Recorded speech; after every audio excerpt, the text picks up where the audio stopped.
Balake, where is Balak at? My name's Blake. Do you want to go to war, Balake? I'm for real. Ron. All right, it is wartime, and Ron is right here, joined once again by Natalie Webster. How's it going? Hip, hip, hooray. It is another cult-free day.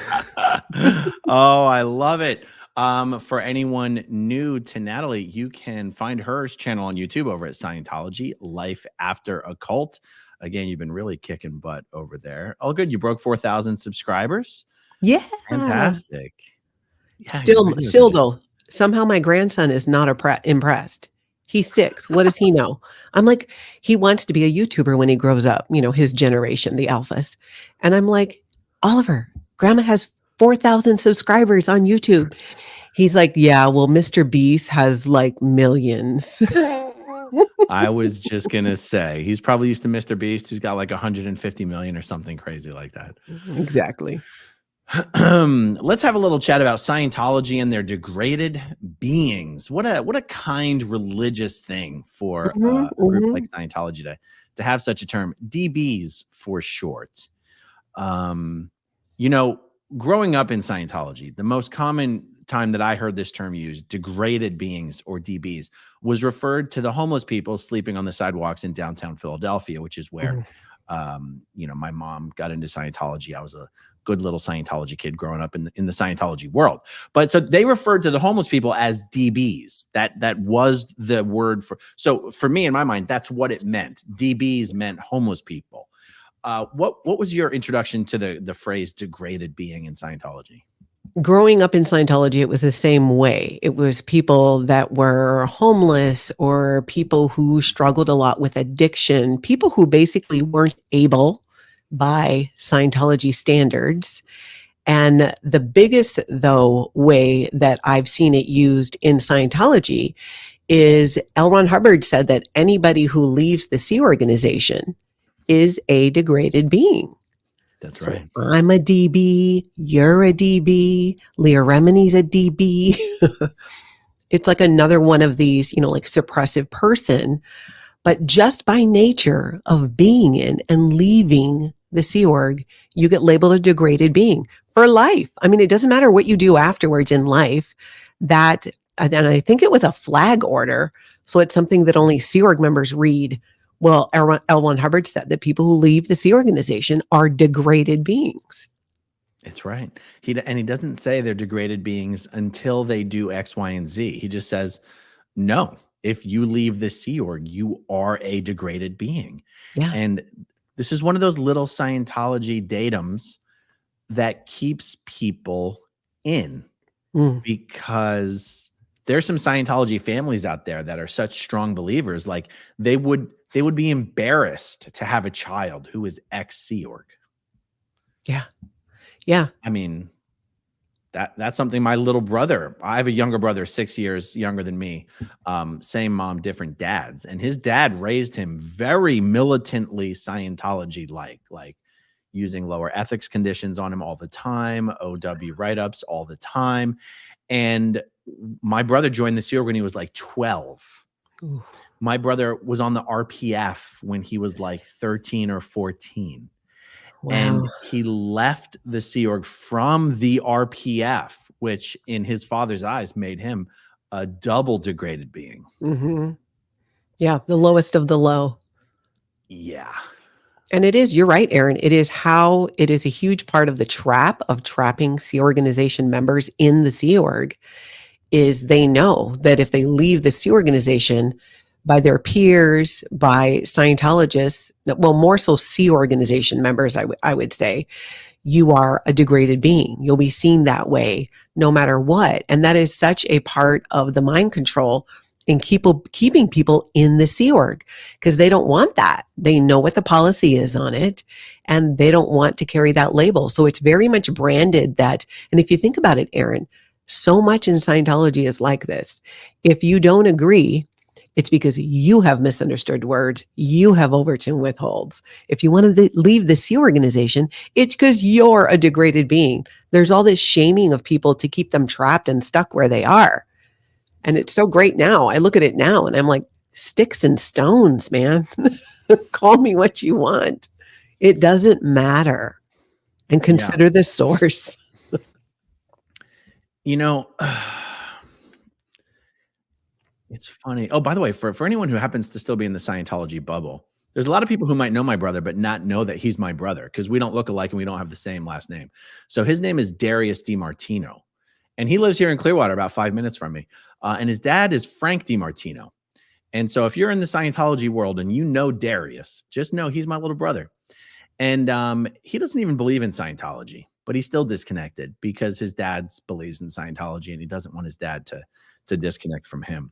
You know, this idea of a degraded being, there's so many things in Scientology that L. Ron Hubbard doesn't really delve into that deeply. Things that should be really, really important. Like, why is L. Ron Hubbard able to be L. Ron Hubbard? Like, from a Scientologist perspective, why was he able to be the one to find the only true answer?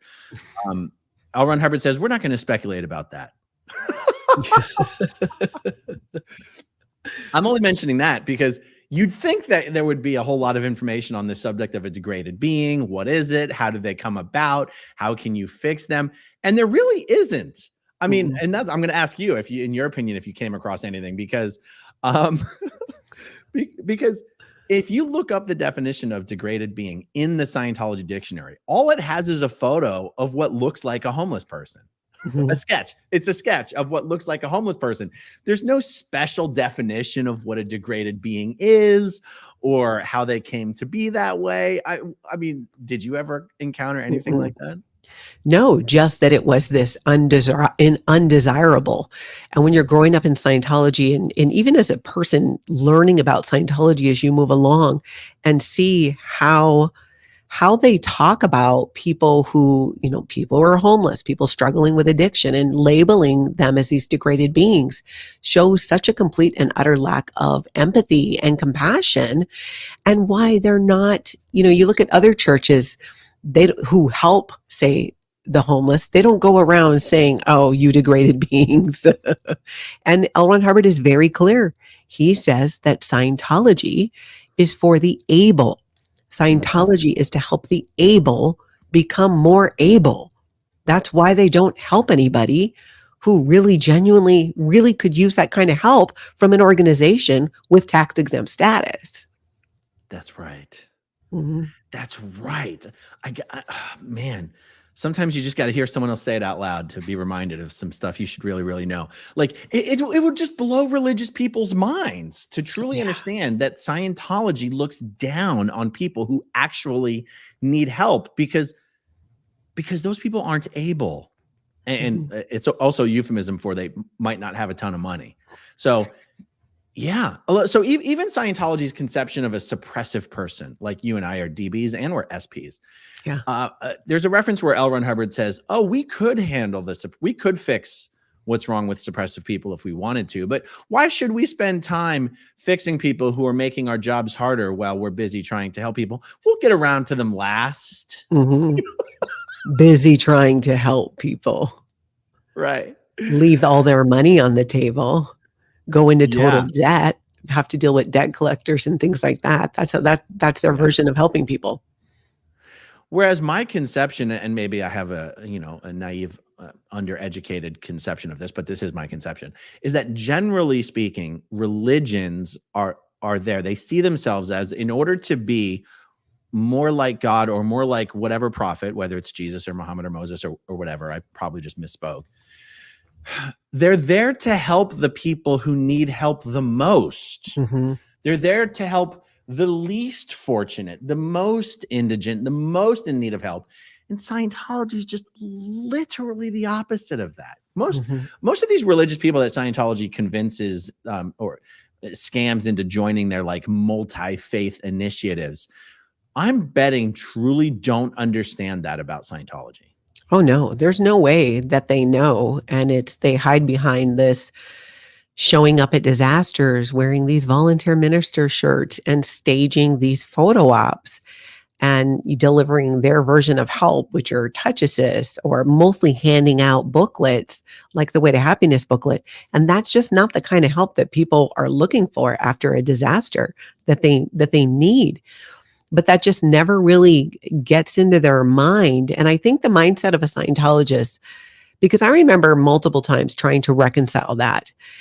This idea of there are people out there who really need help. Like today, I know multiple organizations that help people with job skills, with interview skills, just so many ways like that. And they're nonprofits. And you get this nonprofit status as a nonprofit or as a church because you're doing this good for the community. You're adding this good, this help to the community. Yet the Church of Scientology, where's the good? Where's the volunteering that actually is helpful? I don't know if I told you this, Aaron, but I volunteered with the Red Cross after the I-35 bridge collapsed in Minneapolis. This was some years ago. It was devastating. This bridge collapsed. People died. People were trapped. And I was working with the local fire department from where I live who went out there. And at the time is when I was doing that pageant and I was Mrs. Excelsior. And I went and volunteered, and of course, with the volunteer ministers, and they weren't doing anything that was actually helpful. So I jumped in with the fire department team from my town and worked with them. And we took food and water to the people who were trying to still find people, to the rescue workers. That was the support that was needed. And so that's what we did. We weren't handing out booklets or doing anything like that. We were supporting the people who were trying to save and find people. Right. Yeah. Part of me wonders if the only reason Scientology even created the volunteer minister program, part of me wonders if it was just to keep the IRS off their back. Oh, totally. I feel like it's got to have been a big part of it.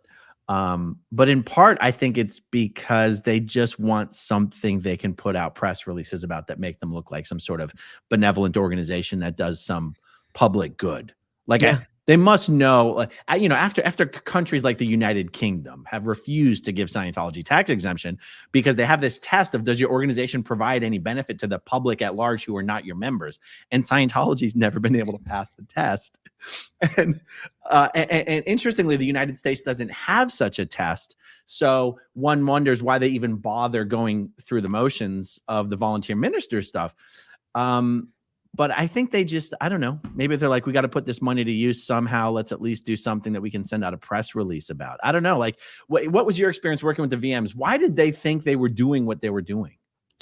It was part of the propaganda, because you go to these propaganda events multiple times a year in Scientology, the New Year's event, LRH's birthday, all that whole thing.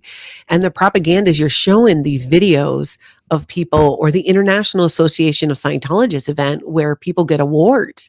They get their Freedom Medal for doing good works, which turns out isn't it really good work. It's just stuff that they did for Scientology, or to create some good PR for Scientology.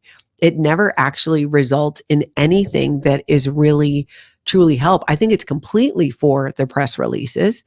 That's why the Office of Special Affairs and their representative locally, the Director of Special Affairs in a local Church of Scientology, their statistic is positive press. So in terms of minutes, if it's something audio or visual, or in terms of, I don't think they count words, like positive press, written positive press.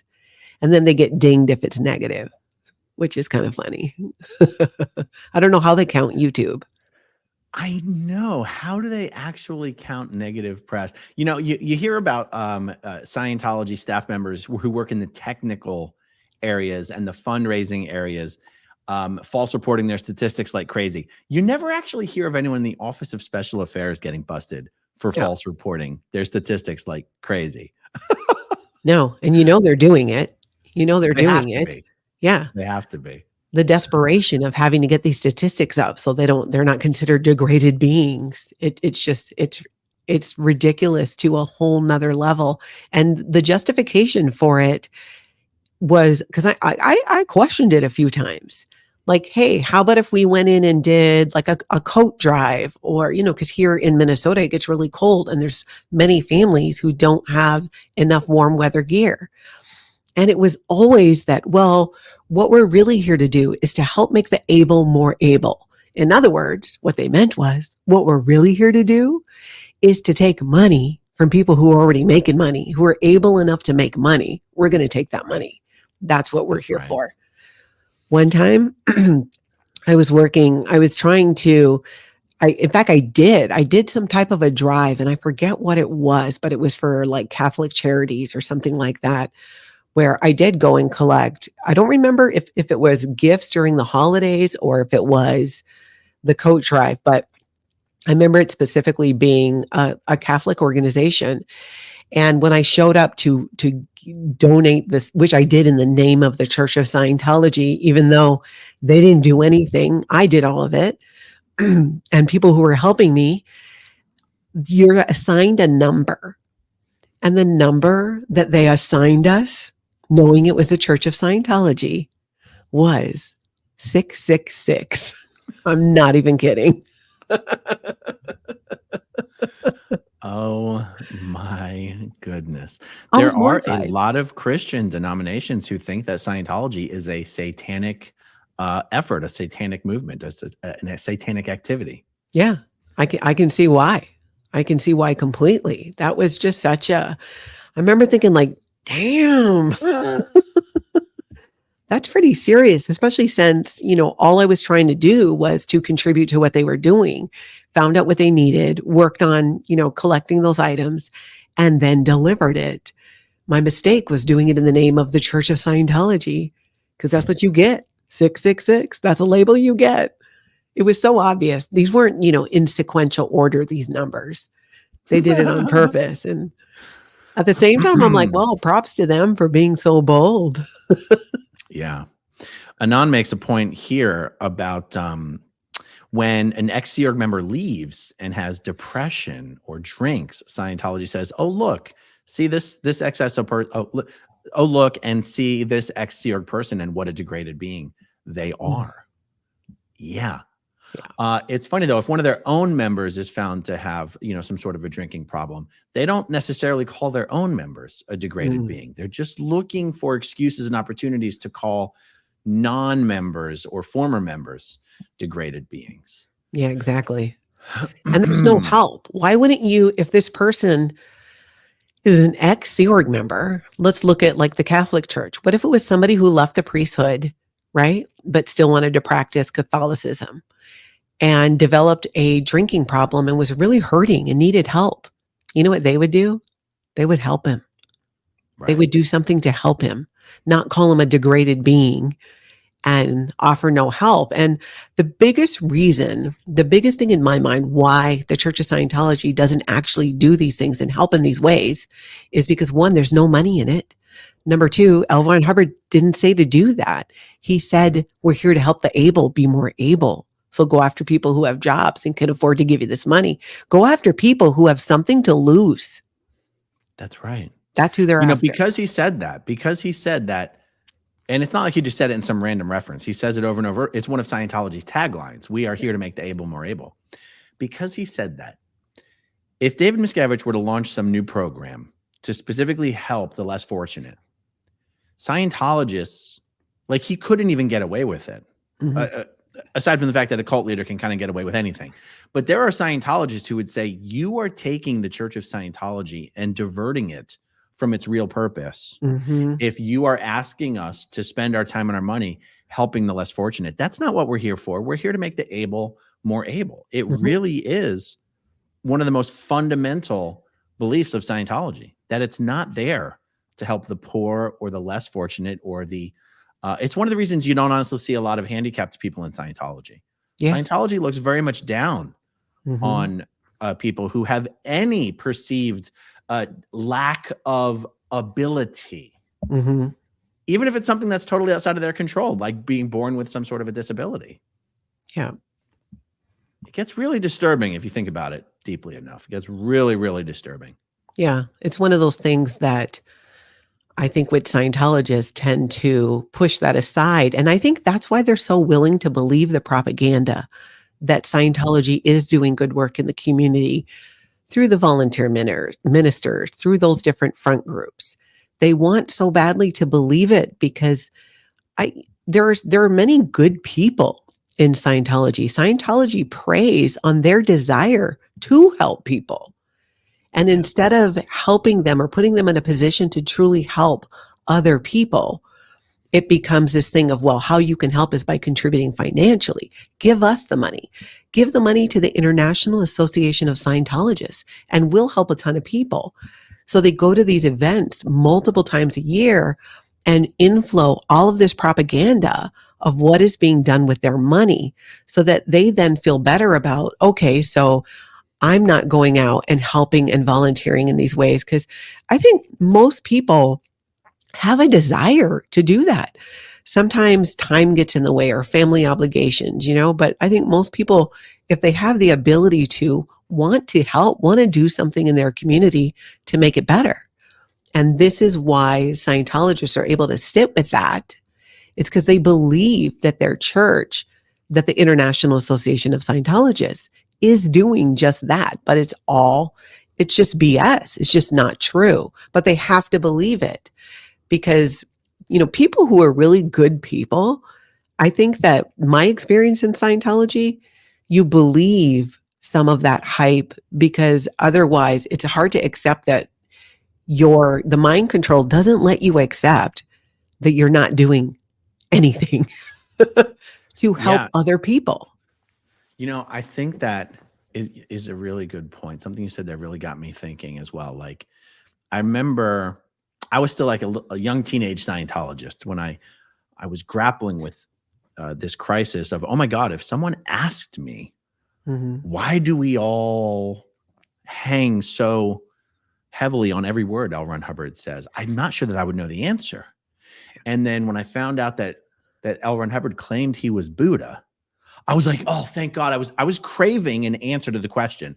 Mind you, it didn't bother me that I wasn't personally bothered that I didn't have an answer.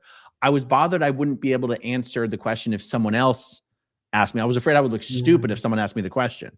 Okay. Yeah. But I'm trying to differentiate there between being embarrassed that I didn't have an answer to the question and actually being concerned that I didn't know the answer. I wasn't concerned that I didn't know the answer, but I was craving something that would make me feel better about this deficiency. So when I heard about the Buddha thing, I was like, oh, thank God. I can feel better about this. Yeah. Right. I feel like that's a little bit of what happens when, I'm kind of repeating what you said, when David Miscavige feeds them in these events, all this obvious bullshit about what Scientology is doing around the world to help people like victims of natural disasters or high crime areas in the inner cities. I think it's Scientologists craving to feel better about the fact that they're supporting this organization that doesn't really seem to do any good in the world. Except Miscavige presents them this veneer, this facade that some good is being done. And to someone who's thinking about it deeply, you'd realize what you're being told is bullshit, but they really want to believe it. They said they solved crime in Colombia. I remember that event. They actually claimed that because of the work that Scientology was doing and getting out their booklets, that by handing out enough way to happiness booklets, forget how many of them ended up in the ground and in trash cans, that it somehow calmed down Colombia and crime improved and things got better. They've said this about multiple situations. It's like they just show up, do nothing. And if there is a slight improvement, take credit for it. It's the most bizarre thing. And you're right, because Scientologists want and need to believe it in order to not have their brain crack in half by realizing that they're in a cult that actually doesn't help anybody. And their money is going to nothing but trap people where they are. Good people don't want to accept that. So you just kind of you have these blinders on where you don't want to look at it. It's like anything, I think, in somebody's life where they know they're falling short on it, or they're doing something they know they shouldn't be doing. But sometimes it's easier to convince yourself that it's something else, that you are doing some good.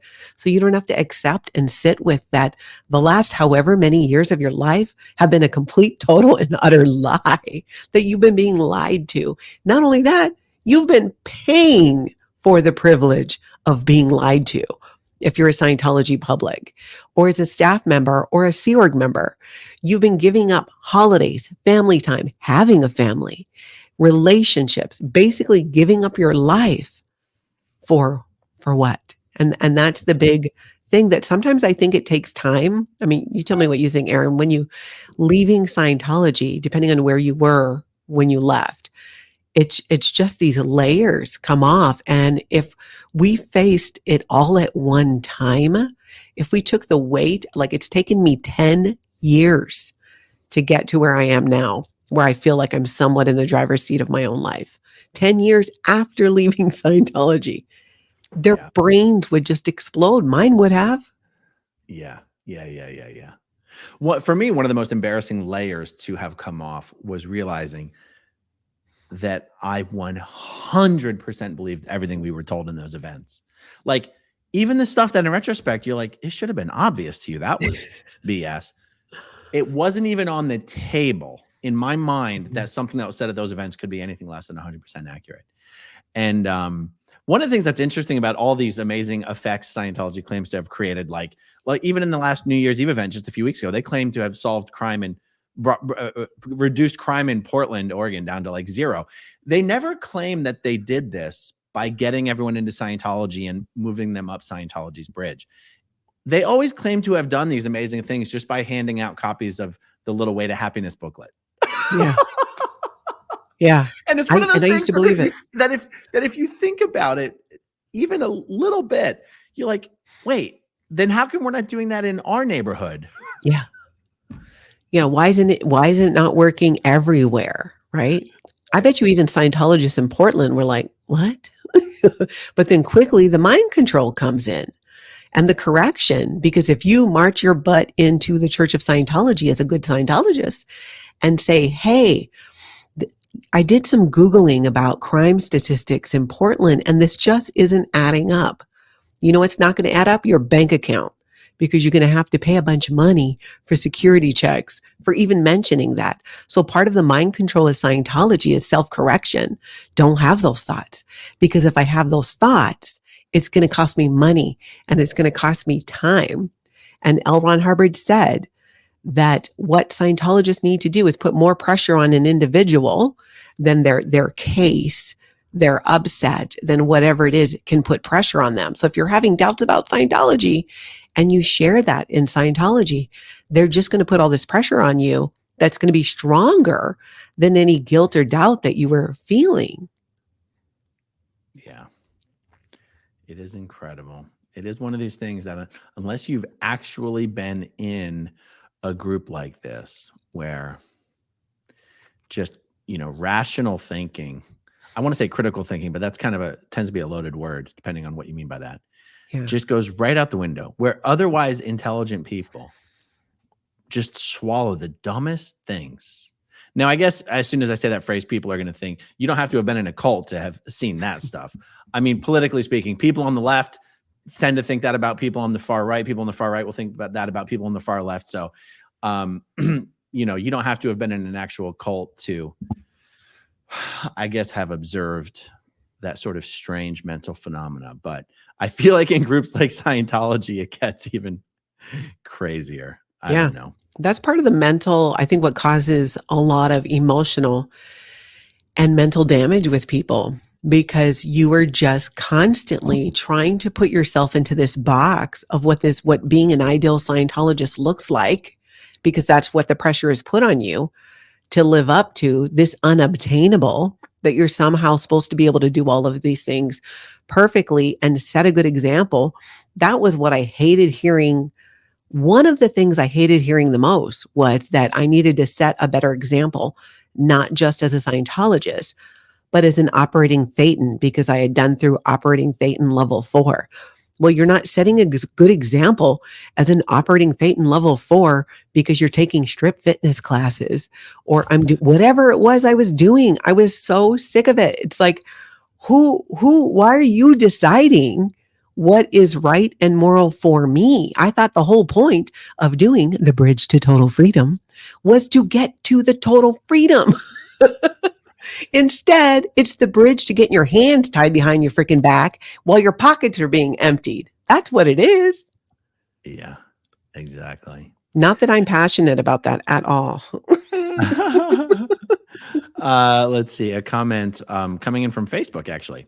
The comm chief, the communications chief, CLO East US, that's the Scientology management organization in New York, told me that Scientology wasn't for the people walking by the CLO. The CLO is the management office.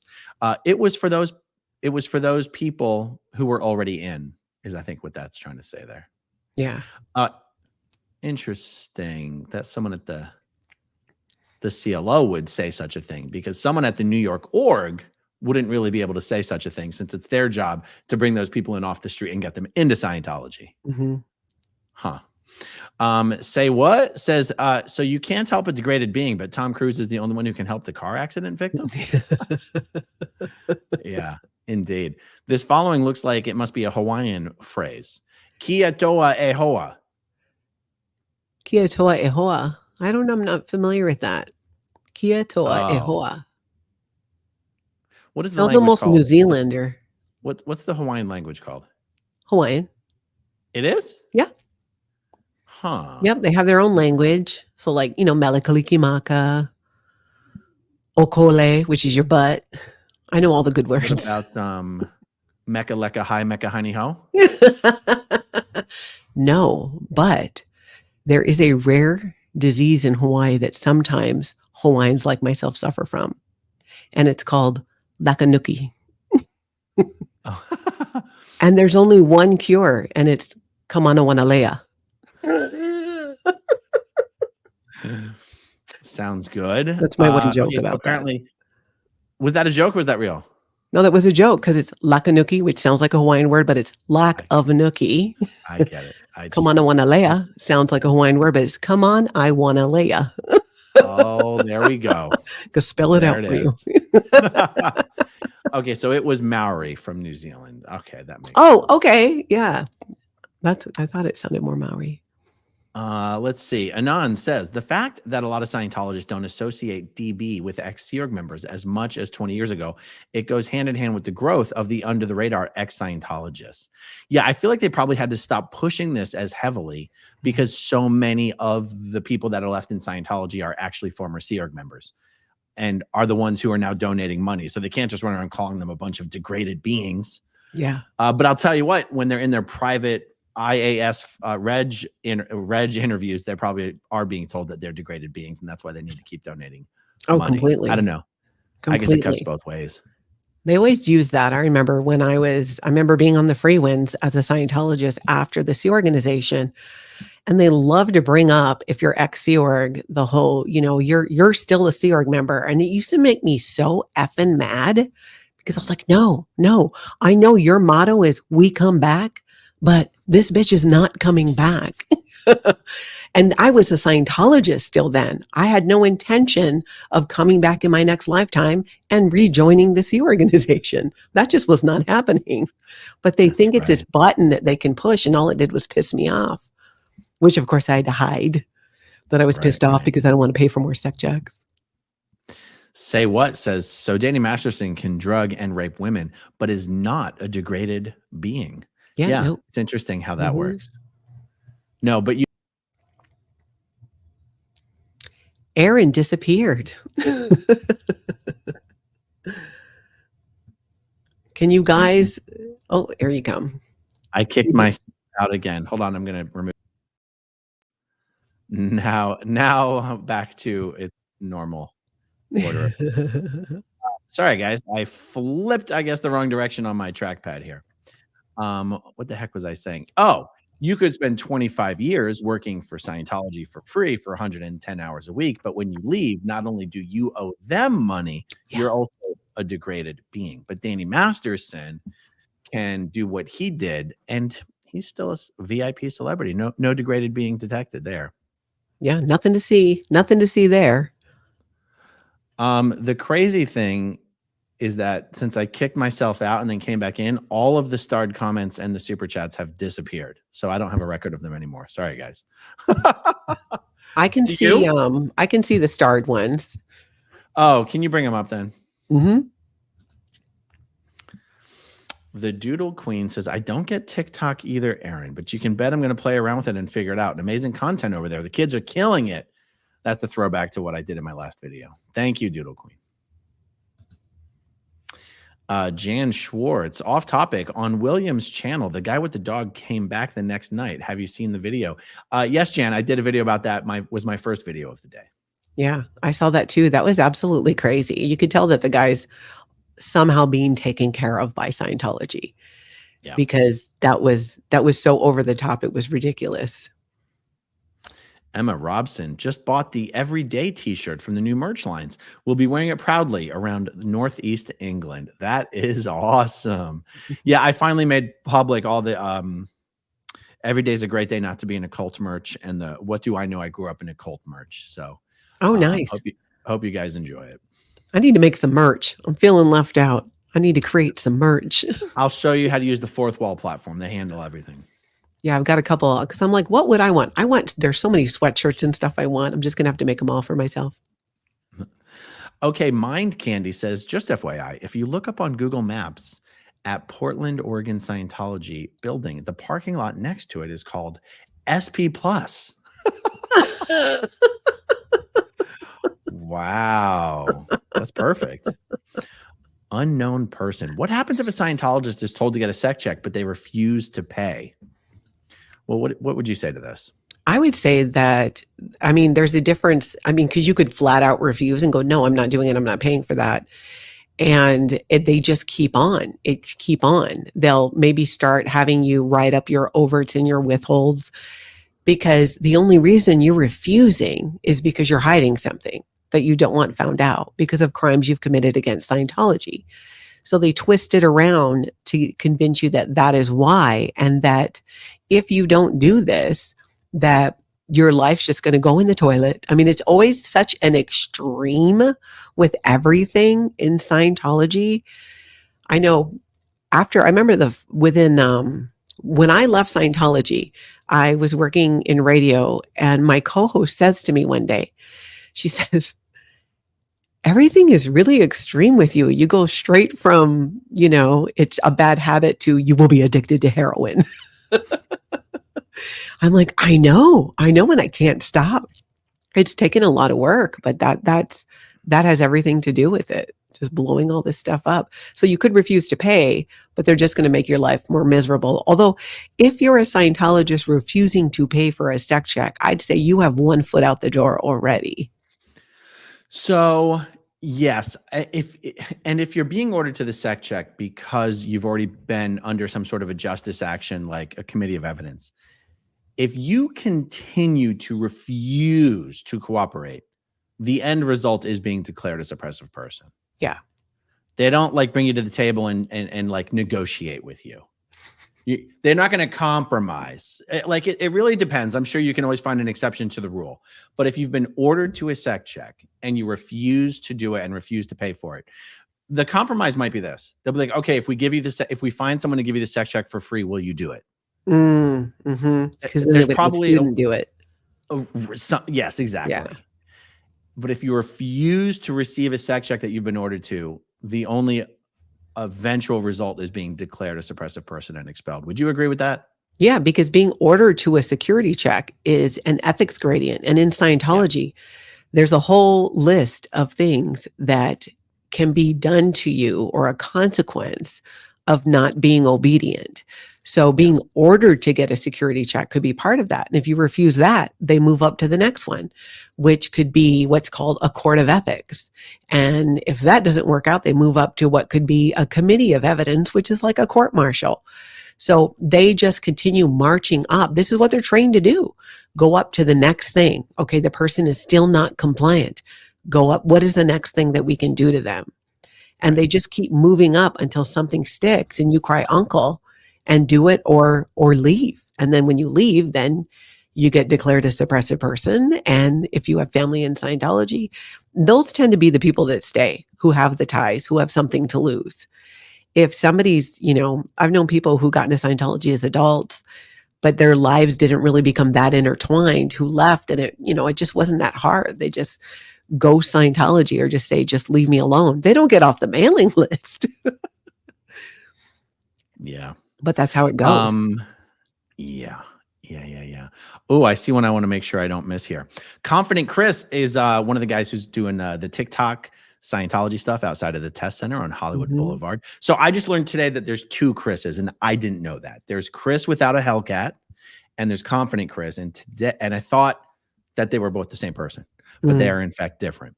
Okay, so I need to look at Confident Chris's channel. But Aaron, should I press charges every time they touch me? That's what they do. I have like 2 on Lurch and 1 on Sebastian. I'll tell you, my opinion is that I do feel that it is correct and appropriate to use the same tactics on them that they use on the people they're harassing. I mean, the Scientology Sea Org members had a woman arrested the other day for accidentally making contact with a Sea Org member or a Sea Org member's phone. It was insane. And I believe that as long as they are going to abuse that inappropriate relationship they have with the LAPD, Mhm. it is appropriate to demand that the LAPD enforce those rules for both sides. If the LAPD are going to enforce those rules for the Sea Org members, then the LAPD needs to enforce those rules against the Sea Org members, if I said that right. So Chris, my opinion on this isn't even so much as a retribution to Scientology and their staff members, as much as it is to the LAPD. How dare the LAPD arrest a woman for something like incidental contact? So if that's what they're going to do, then they need to do it to the Sea Org members as well. And then let's let the LAPD explain why there's 2 different standards for 2 different groups of people. Yeah, let them sort it out. Yeah, exactly. Let's see. Oh, I like this one. Case. Natalie has a cool radio voice, like a DJ. You do. You have the perfect radio voice or podcast voice. Let's see. Rugby. Oh, this is my friend George here in Clearwater. All degraded beings get kicked out occasionally. Confident Chris, don't do it. It's a cult. Yes, that's what they're yelling out there on Hollywood Boulevard. It's awesome. I only wish that there was more Scientology test centers for people to do these videos outside of. There's only 2 other test centers in the entire world that I know of. One is in London, and people should go there, even though it's dead. And the other is in either St. Pete, Florida, or Ybor City here, which is Ybor City and St. Pete are like right near each other. And that place is so dead, it's literally shuttered and closed. Homeless people sleep outside of it now. It's so even outside of Clearwater, which is supposed to be one of the busiest Scientology cities in the world. St. Pete is just outside of Clearwater, sort of. It's so dead, they don't even staff it anymore. Wow. And I think that's why it's such a big deal what these guys are doing outside of the test center on Hollywood Boulevard. It's the only operational successful test center in the entire world. And these people are succeeding in bringing it to a grinding halt. It's so awesome. It's fantastic. So good job, Chris. You guys are really killing it out there. And I'm going to keep doing anything I can to help bring attention and eyeballs to you guys, even though you guys are already doing a great job at it. Now look, I'm guessing that you can still see starred comments that I can't, and I don't know so there might be a couple more that let's see. Freezy new project. I'll do your sec check, but I can't promise I won't find interesting uses for those cans and the e-meter. There you go. By the way, for those who may not know, when he says of planet Farsec, Farsec is the planet L. Ron Hubbard said all psychiatrists come from. And most Scientologists won't know that because that's in one of those confidential advices that he wrote later on in his life. Like when I was in Scientology, I never read that from L. Ron Hubbard. Yeah, I don't remember that. Yeah, that's not broadly known. It's one of those things that now people outside of Scientology actually know more about Scientology than Scientologists because they're not allowed to read those confidential advices from L. Ron Hubbard. Yeah, that's so true. Okay, Blake Reed, have you considered partnering up with a nonprofit organization for your foundation plans? United Way Suncoast is part of a huge web of partners, and they are great people. Their project Alice, I feel like would be very helpful. Well, Blake, I guess all productive and helpful options are on the table. In order to honestly answer your question, I'd have to truly understand what that organization does. There's many types of help that former Scientologists end up needing that other former Scientologists are simply not qualified or prepared to provide, particularly in the mental health area. Yeah. And so I think the idea of partnering up with other organizations to provide certain types of assistance is a great idea. So that's a better answer to your question. Okay, Raven Azure, is the dog that guy outside the Scientology building has a service dog? Isn't it illegal to use a service dog aggressively or as a weapon? That's a great question. I've seen this question come up before. I am going to uneducatedly guess that it's actually not possible to get a pit bull certified as a service dog. What's your opinion on that? Yeah, I mean, to be actually, there's a difference between having an emotional support animal and an actual service animal. Yeah. It's their emotional support. I think you just pretty much need a letter from your doctor or a psychiatrist saying that this is my emotional support peacock, and I should be allowed to bring it on a plane, which somebody did try to do. I myself spent time just a few weeks ago over the holidays with an emotional support donkey. I'm not even kidding. This thing was amazing. His name was Tiptoe, and he goes around to visits with elderly people, children, and he's just got this. He loves people. He'll go over and nuzzle them and likes to give hugs. And we brought him out to my office, and I was interviewing his owner, for my Tonka Talk podcast. And it was just a great story. So that dog gives, those kind of animals a bad name, because that dog in the video is vicious. That dog bit people. Yeah. Does that donkey take emotional support dumps, and how do they deal with that? It wears a thing. So we had it in our office.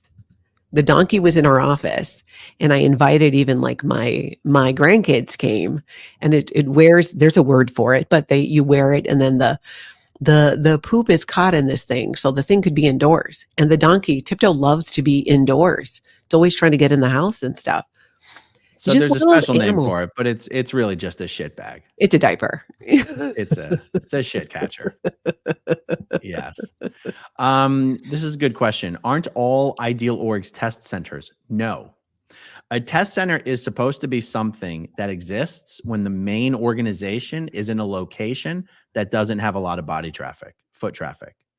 Now, ironically, almost all ideal orgs these days are in locations with no foot traffic. Yeah.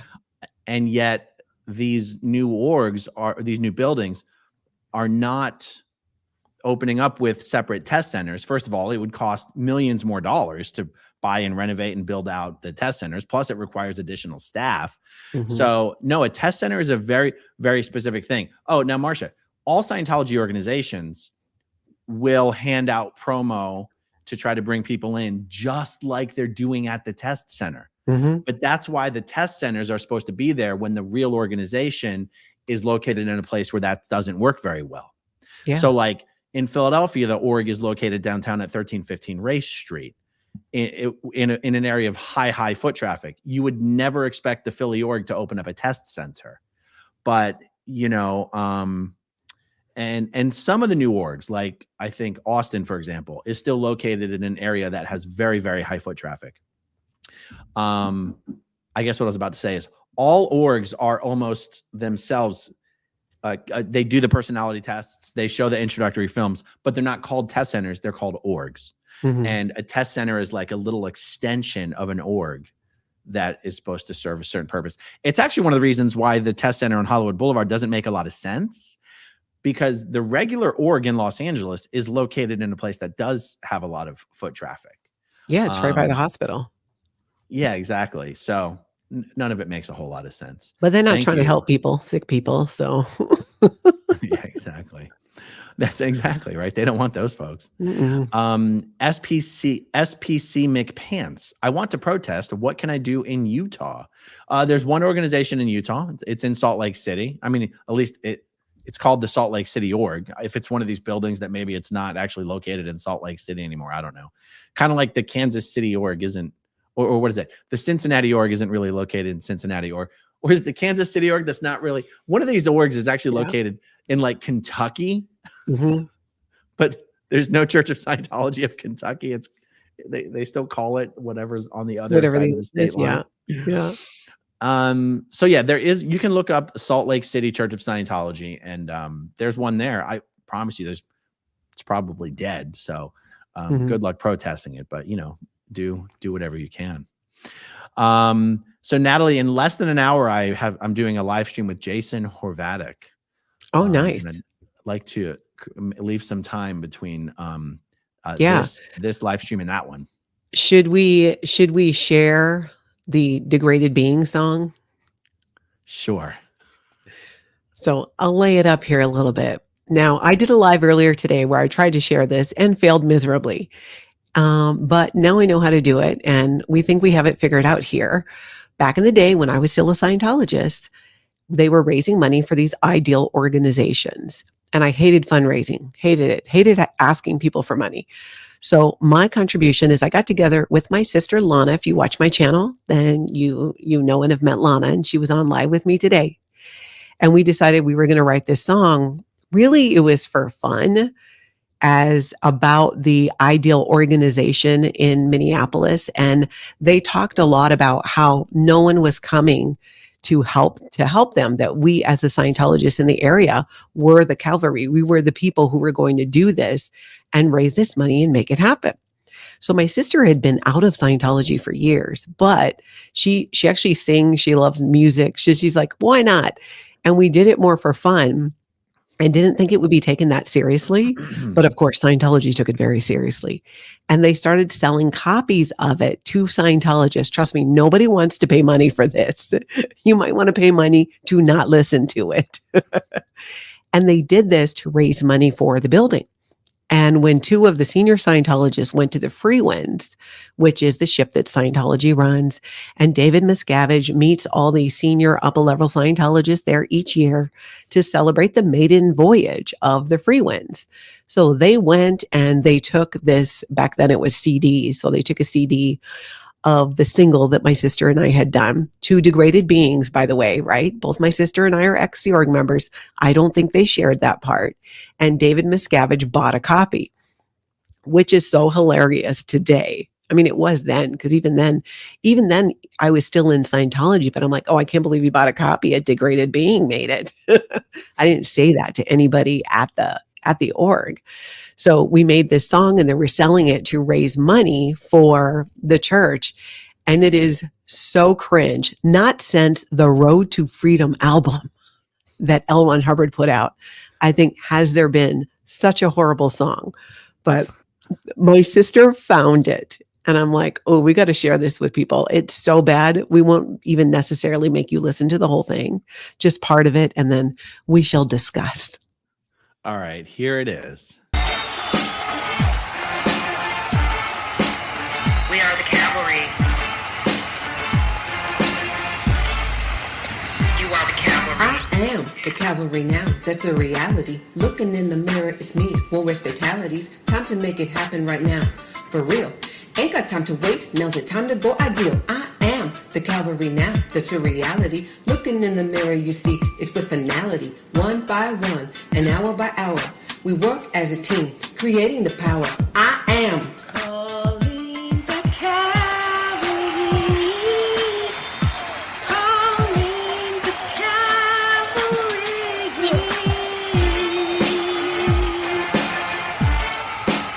We are the Cavalry. You are the Cavalry. We are the Cavalry. You are the Cavalry. I am the Cavalry now. That's a reality. It's not just files or walls, it's immortality. Join me now to have peace on earth. Stand with me. Show me your worth. If beings go free, it's because you made the choice. Stand up as cause. Use your voice. I am the Cavalry now. That's the reality. Let me hear you say it. I am the Cavalry. Let me see you be it. I am the Cavalry. Let me see you do it. I am the Cavalry. Let me see you have it. I am the Cavalry.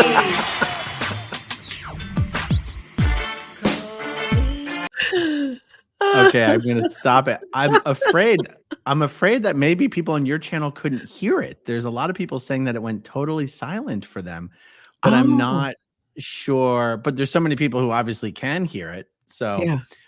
Well, I'll Yeah, definitely have to so play it again on my channel, or I'll find a way to actually post it so you can listen to it to your heart's content and make your ears bleed. okay, so you're saying David Miscavige personally bought a copy of that Mhm. for the fundraising effort for the Minnesota org, the Twin Yeah. Cities org. Yep, on the free wins, they took a copy, and he sent his person over with his money and bought a copy of it, not Wow. realizing that it was created by 2 degraded beings who used to be in the Sea organization. But my sister, we're talking about doing a follow-up. We don't wanna just be a one-hit wonder. So maybe the next song is about leaving Scientology. It's so Wow. cringe, it's so bad. Well, guys, for anyone watching on my channel, you can find Natalie's channel at Scientology Life After a Cult. She's been uploading every single day, and her videos are awesome. All right, how about we wrap it up there? Yeah, sounds good. Thanks for hanging out with us, guys. Thank you, as always, to everyone who watches until the very end, and we'll talk to you soon. Okay, if you want to see my rock and roll songs, click right on this guitar. And if you want to see a different one of my videos, oh, dancing by my love, then you could click right inside here. If you have subscribed or not, subscribe